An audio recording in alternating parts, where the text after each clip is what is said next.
Hello, here's Viking MtG again. This time to talk about the Banlist update. I always talk about the Banlist update whenever I can, in some articles that I have on a specific blog. And usually I try to analyze a little bit what it means because, well, a ban list, the ban list can be very earth-shaking, so it can change a lot of things. So let us check first what the announcement is by Wizards. You can check it on their site. I will not leave a link in this case because, well, it's a pretty obvious thing. And anyway, all you can read is really no changes to any format. So there's really nothing going on. Now, this one specifically is very, I wouldn't say super controversial, but it does have some weak points that some people have pointed out. And I would like to discuss some of them. Let's start first with the Pauper format. I myself don't play much Pauper format, but one of the things that many people were expecting was the banning of Peregrine Drake. This is the one that untaps 5 lands and is part of a very big combo that generates infinite mana. This is based on the background of the banning of Cloud of Fairies. They had banned recently Cloud of Fairies because it created an unfair combo.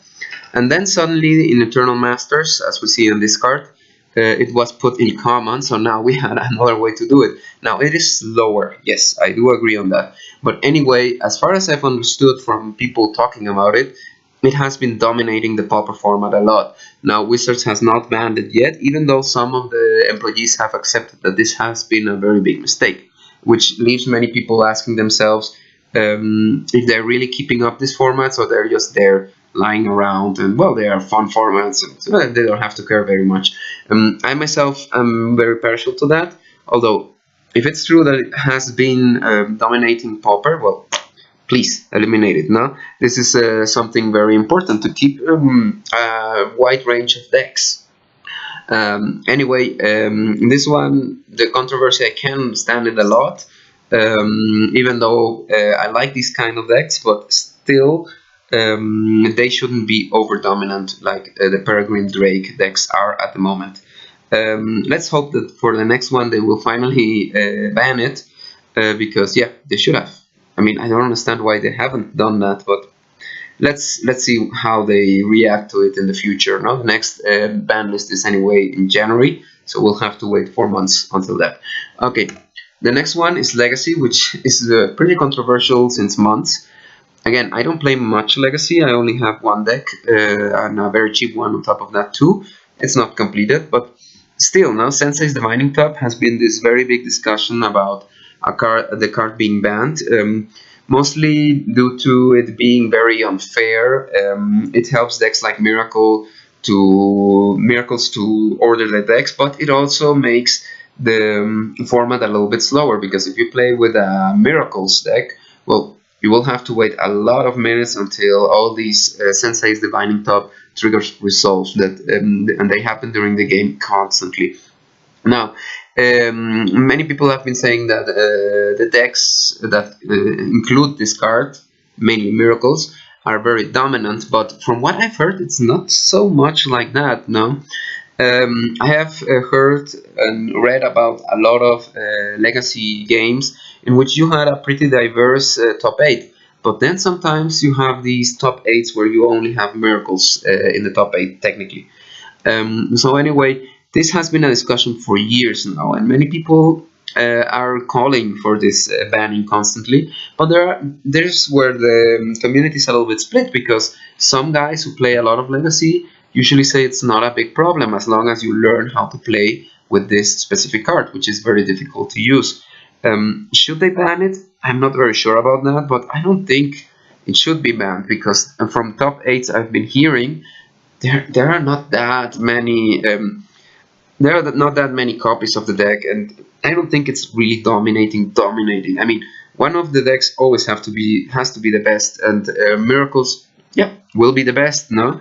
But as long as it's beatable and the top 8s don't get totally skewed towards only Miracles, I think the card is doing fine, no? So I don't think it was a mistake not to ban Sensei's Divining Top.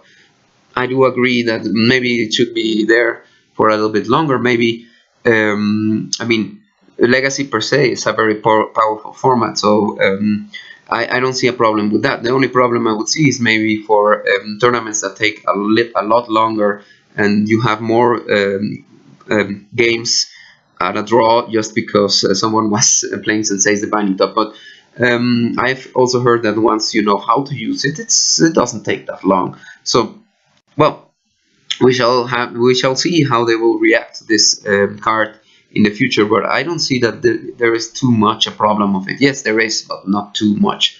So I do agree that they didn't ban it.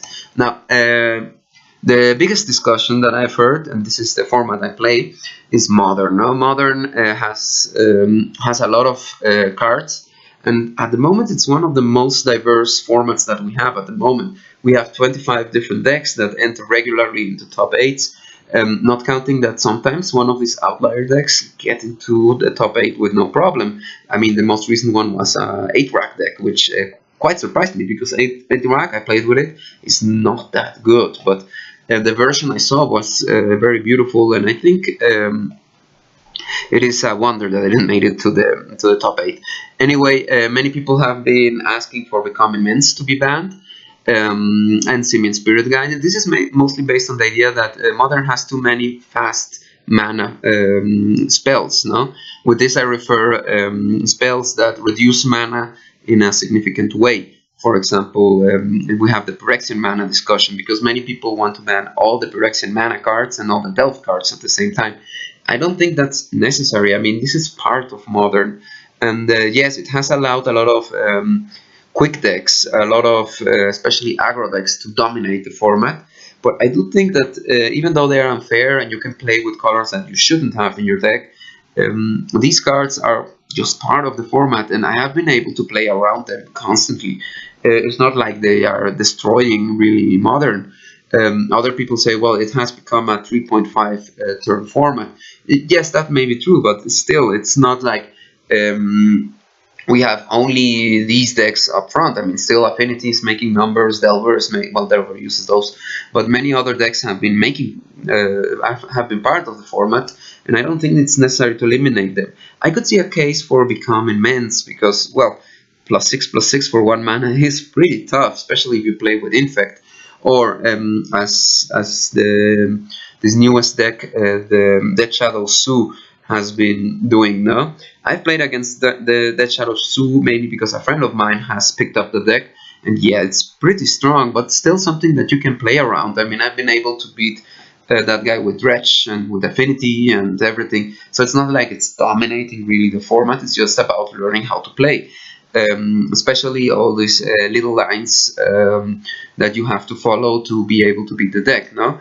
You always get this argument that Modern is non-interactive. It's not quite true. I mean, it's non-interactive in the sense that you have a plan and you have to follow through with that plan, but still the interactiveness is to see how and when you play these cards, because you cannot just dump them all and suddenly expect to win the game. I mean, the biggest question I always have with that Shadow is, do you have the 2 cards? Yes or no? No? Yes? Okay, perfect. Then we finish the game. We don't finish the game. No? Anyway, I don't think that we should move very much in Modern. Maybe just keep a watch on Become Immense. That's maybe the one I would look at, but I don't think it's the worst card we ever had. I mean, it will just become like a Splinter Twin banning. No? Like, yes, let's eliminate Splinter Twin, even though it's fine in the format. But yes, +6/+6 can be pretty tough to get over with, but I've been able to play against these kind of decks constantly, and it's not like it's destroying really Modern, and we still have a lot of Tron decks, we still have a lot of Affinity decks, Dredge has been born in the last months and everything, so I am pretty happy with the banned list, and I don't think that anything is wrong with it. The fast mana cards are not the worst thing that could have happened to us. Yes, they generate some unfair situations, but it's not like it's destroying the whole format, no? Anyway, that is more or less what my opinion is on this. I think everything's okay until this point. Maybe Pauper should need this banning, but from there on, I always advise against banning cards, because this generates usually a sense of uneasiness in many people. Bannings should be only used in case of emergencies, such as was the Eldrazi Winter, or maybe burning thoughts that I still can understand more or less. But we should stop asking for bannings willy-nilly. That happens especially because in some forums I've seen people ask for bannings in standard, and if standard has bans, this means that Wizards has been doing a poor job on creating the cards. I know, for example, Collected Company was very dominant, but I don't think it required a banning. Yes, it was horrible, but still, I think this was just part of the format. And anyway, it auto fixes itself every let's say 12 months, because the set with the powerful card will rotate at one point.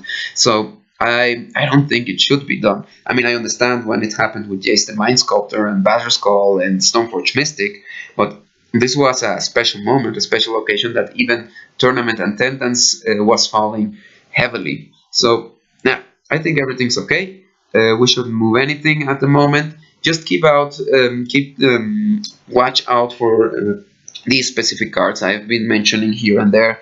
And well, Popper, yes, please start banning this card. From there on, nothing else. I don't know if you have any other ideas or any opinions on this, but in any case, you can always leave a comment, like, subscribe, do all the stuff that we usually do on YouTube. And until next week, well, this is Viking MtG.